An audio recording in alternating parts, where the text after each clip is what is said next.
একসময় এক বনি দাঁড়িয়েছিল এক বিশাল আম গাছ।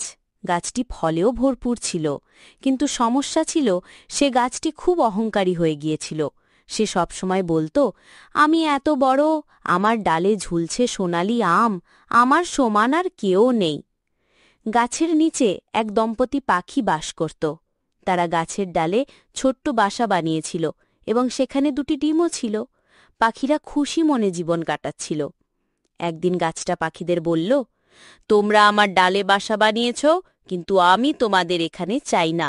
আমি শুধু বড় আর সুন্দর জিনিস পছন্দ করি।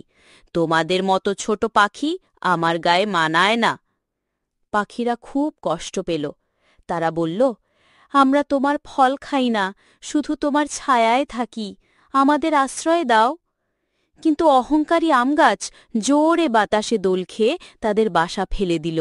দুটি ডিম ভেঙে গেল। পাখিরা চোখের পানি ফেলতে ফেলতে অন্যত্র চলে গেল। কিছুদিন পর প্রচণ্ড ঝড় এলো। ঝড়ের বাতাসে গাছের সব ডাল ভেঙে গেল, আম ঝরে পড়ল মাটিতে।